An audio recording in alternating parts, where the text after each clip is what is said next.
নমস্কাৰ সন্মানীয় কৃষক বন্ধুসকল, মই হাতীমে আজি আকৌ পুনৰাই আপোনালোকৰ মাজলৈ উপস্থিত হলোহি।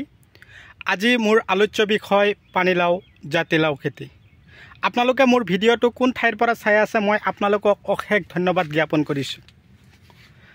তো কথা হ'ল বন্ধুসকল, আজি মই পানীলাও বা জাতিলাও খেতিৰ বিষয়ে A to Z কথাখিনি আজিৰ এই ভিডিঅ'টোৰ মাজেদি আপোনালোকৰ লগত শ্বেয়াৰ কৰিম। আপোনালোকে মোৰ ভিডিঅ'টো স্কিপ নকৰিব। স্কিপ নকৰাকৈ আপোনালোকে মোৰ ভিডিঅ'টো আৰম্ভণিৰ পৰা শেষলৈকে নিশ্চয় চাব। চালে আপোনালোকে নিশ্চয় গম পাব যে এই খেতিত লাও গছত কেনেকুৱা ধৰণৰ যতন লোৱা হ'ল, কি পদ্ধতি ব্যৱহাৰ কৰা হ'ল আৰু কি মাধ্যমত খেতি কৰা হ'ল, খেতিত গোবৰ কিমান দিয়া হ'ল আৰু কি দানা কি ঔষধ খেতিত ব্যৱহাৰ কৰা হ'ল। তো আজিৰ এই ভিডিঅ'টোৰ মাজেদি আপোনালোকে A to Z কথাখিনি শুনা পাব। তো কথা হ'ল, আপোনালোকে যদি জুলাই আগষ্ট এই দুটা মাহত আপোনালোকে লাও বিকিব খোজে তেনেহ'লে তাৰ 2 মাহ আগতে আপোনালোকে লাও গুটি খেতিত দিব লাগিব। এতিয়া ওখ মাটি আপোনালোকে নিৰ্বাচন কৰি ল'ব। ওখ এঢলীয়া হিউমাছযুক্ত পলসুৱা মাটি হ'লে লাও খেতিৰ বাবে বৰ উপযোগী। এনেকুৱা ধৰণৰ লাও খেতি কৰিবলৈ হ'লে আপোনালোকে কি কৰিব, গোবৰ সাৰটো অকণমান বেছিকৈ খটাব লাগিব। ইয়াৰ লগতে লাও গছত নানান ধৰণৰ সমস্যাই দেখা দিয়ে। গছ চাং গৈ পাইছেগৈ, হঠাতে দুটা এটাকৈ মৰিবলৈ আৰম্ভ কৰে। গছৰ পাতবিলাক হালধীয়া হেতাৰ পৰা হ'বলৈ আৰম্ভ কৰে আৰু লাও গছবিলাকত কি হয়, এই সেদুৰী পোকবিলাক মাজে মাজে কণী পাৰি দিয়ে আৰু বেক্টেৰিয়াই নানান ধৰণৰ সমস্যা দেখা দিয়ে। আৰু লাওবিলাক যেতিয়া সৰু থাকে তেতিয়া কিন্তু লাওবিলাক পচি যায় বা পচি গ'লে কি ঔষধ আপোনালোকৰ খেতিত আপোনালোকে দিব। তো এই ভিডিঅ'টো আপোনালোকৰ কাৰণে আজি পঠিয়াই আছোঁ। প্ৰথমতে মই আপোনালোকক দেখুৱাইছোঁ, চাওক সৰু কলি লাওবিলাক পচিবলৈ আৰম্ভ কৰিছে। তো খেতিত যথেষ্ট পৰিমাণে লাও আছে। তো এই লাওবিলাক খেতিত যে ধৰিছে এনেইতো নহয়, যথেষ্ট পৰিমাণে গোবৰ সাৰ দিব লাগিছিল। এয়া চাওক, খেতিত চুপাৰ 1 বস্তা আনি থৈ দিছে। এই চুপাৰ 1 বস্তা খেতিত সিঁচিব। বেলি তাৰমানে ৰ'দৰ প্ৰকোপটো অলপ বেছি, সেইকাৰণে খেতিয়কে খেতিত অহা নাই, ইয়াত পেলাই থৈ গুচি গ'ল। এতিয়া কথা হ'ল, কোন ধৰণৰ গুটি আপোনালোকে লগাব। তো এই খেতিত আপোনালোকে যদি জুলাই আগষ্ট মাহত আপোনালোকে লাও বিকিব বিচাৰিছে তেনেহ'লে এপ্ৰিল মাহতে আপোনালোকে ৰেডি হ'ব লাগিব লাওৰ গুটি পচাবৰ কাৰণে। তো লাও গুটি আপোনালোকে কোন ধৰণৰ গুটি লগাব। তো বজাৰৰ পৰা আপোনালোকে কি কৰিব, উন্নত ধৰণৰ বা গিৰি চিডৰ ৰাজশ্ৰী, আপোনালোকে যে এই লাওবিলাক চাই আছে নহয়, এইটো হ'ল গিৰি চিডৰ ৰাজশ্ৰী পানীলাও। এই পানীলাও বজাৰত কিন্তু চাহিদা বহুত বেছি, ফুট থকা, ভাল লাগে দেখাত আৰু খাওঁতেও বহুত টেষ্টি। আৰু এই আপোনালোকে যে গোল আকৃতিৰ লাওবিলাক দেখা পাই আছে সেইটো হ'ল বংকিম চিড। তো এই লাও বা মাহী, বংকিম চিড বা মাহী দুটাৰ পৰা আপোনালোকে এটা চিলেক্ট কৰিলেই হ'ল। চিলেক্ট কৰি আপোনালোকে গুটিবিলাক পচালেই বা লগালেই হ'ল। তো কথা হ'ল, এই খেতিত মাজে মাজে ডুং দিব যাতে পানী জমা নহয়। পানী জমা হ'লে লাও গছৰ গুৰিবিলাক পচি যোৱাৰ সম্ভাৱনা থাকে। আৰু লাও খেতিত এটা কথা আপোনালোকক কৈ দিছোঁ, বেছিকৈ আপোনালোকে পটাছ যিটো এইটো বেছি ইউজ নকৰিব। খেতিত লাও গুটি দিয়াৰ আগতে যিখিনি দিলেই, পিছলৈ আপোনালোকে দিবৰ কাৰণে প্ৰস্তুতি নল'ব। চুপাৰ দিয়ক, মানা কৰা নাই। প্ৰতি বিঘাত যেতিয়া লাও গুটি লগাব তাৰ আগতে আপোনালোকে প্ৰতি বিঘাত 1 বস্তাকৈ দিব। 50 কিলো দিব পাৰিব, কোনো কথা নাই। মাটি নৰম হৈ থাকিব, শিপা বেছিকৈ চালিব। এতিয়া কথা হ'ল, গছৰ এই এনেকুৱা ধৰণৰ সৰু কলিবিলাক যে পচি যায়, গেলি যায়, তাৰ কাৰণে আপোনালোকে লখন্দি স্প্ৰে কৰিব। আৰু পাতত থকা এই হালধীয়া হৈ থকা ৰংটো গুচাবৰ কাৰণে আপোনালোকে কি কৰিব লাগিব, দাহাত স্প্ৰে কৰিব লাগিব। দাহাতৰ লগত আপোনালোকে ডাষ্টাৰ স্প্ৰে কৰিব লাগিব। আৰু তাৰ লগতে লুব্ৰিঅ, পকেট, গ্ৰাছিয়া এনেকুৱা ধৰণৰ উন্নত ধৰণৰ ঔষধবিলাক আপোনালোকে দিব। আৰু লাও গছত এটা ভিটামিনৰ নাম কৈ দিছোঁ, ভিটা গোল্ড আৰু এমিষ্টাৰ টপ, এইবিলাক হ'ল উন্নত ধৰণৰ ভিটামিন।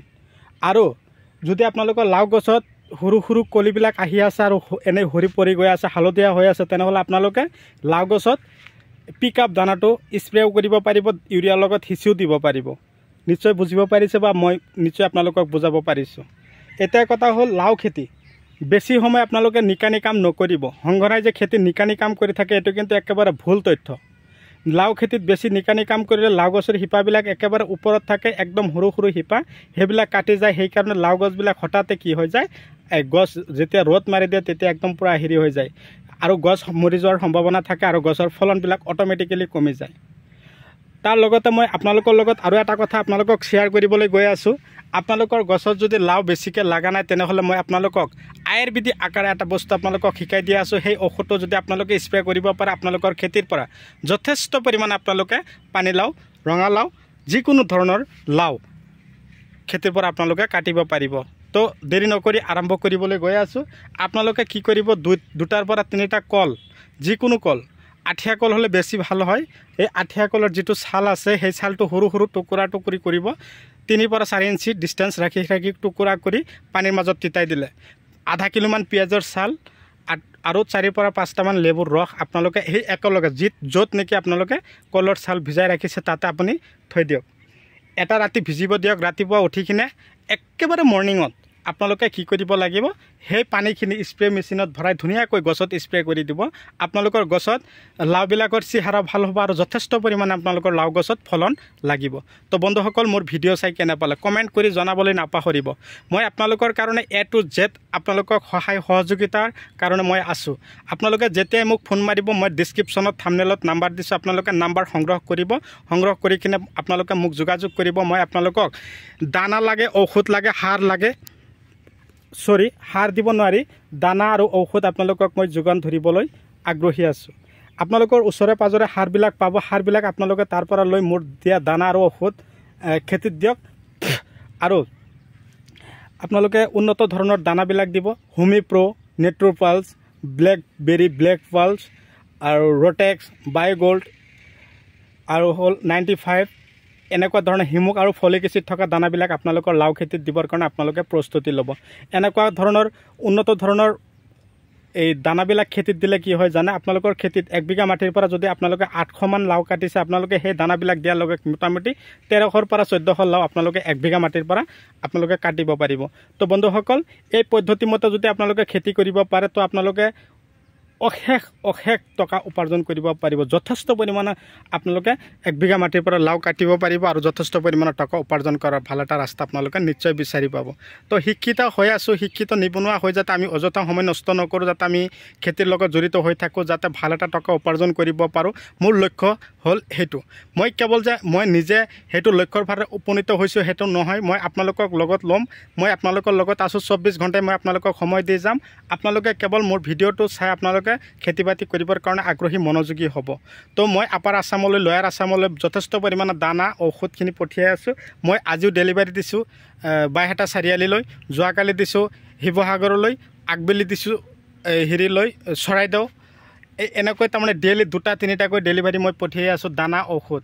যদি আপোনালোকৰ তেনেকুৱা ধৰণৰ উন্নত ধৰণৰ ঔষধ দানাৰ প্ৰয়োজন হৈছে তেনেহ'লে আপোনালোকে ততাতৈয়াকৈ মোক যোগাযোগ কৰিব। যদি কোনো ধৰণৰ বীজ লাগে, এয়া চাওক সন্মুখত আমাৰ আহি আছে ফুলকবি, বন্ধাকবি, ওলকবি, গাজৰ, মূলা, এনেকুৱা ধৰণৰ বীজৰ যদি আপোনালোকৰ প্ৰয়োজন হৈছে, খেতি কৰিবৰ কাৰণে মনোযোগী হৈছে কিন্তু আপোনালোকে উন্নত জাতৰ বীজবিলাক আপোনালোকে ক'তো বিচাৰি পোৱা নাই, তেনেহ'লে আপোনালোকে মোক যোগাযোগ কৰিব। আপোনালোকক মই এই খাৰুপেটীয়াৰ দৰে আপোনালোকক এনেকুৱা ধৰণৰ খেতি বাতি কৰিবৰ কাৰণে আপোনালোকক মই সুযোগ আগবঢ়াই দিম। আপোনালোকক উন্নত ধৰণৰ বীজখিনি কিনি আপোনালোকলৈ পঠিয়াই দিম। আপোনালোকে সেই পদ্ধতিমতে আপোনালোকে ফোন মাৰিব, কোন সময়ত কি ধৰণৰ বীজ, কেনেকৈ কি ৰোপণ কৰিব লাগে, কেনেধৰণৰ যতন কৰিব লাগে, মই আপোনালোকক A to Z আপোনালোকক জনাই দিম। তো বন্ধুসকল, এই পদ্ধতিমতে খেতি কৰক, সফল হওক তাৰে কামনা কৰি আজিৰ ভিডিঅ' মই এইখিনিতে অন্ত পেলাইছোঁ। পৰৱৰ্তী ভিডিঅ'ত যাতে মই আপোনালোকক পুনৰাই লগ পাওঁ সেই আশাৰে ধন্যবাদ।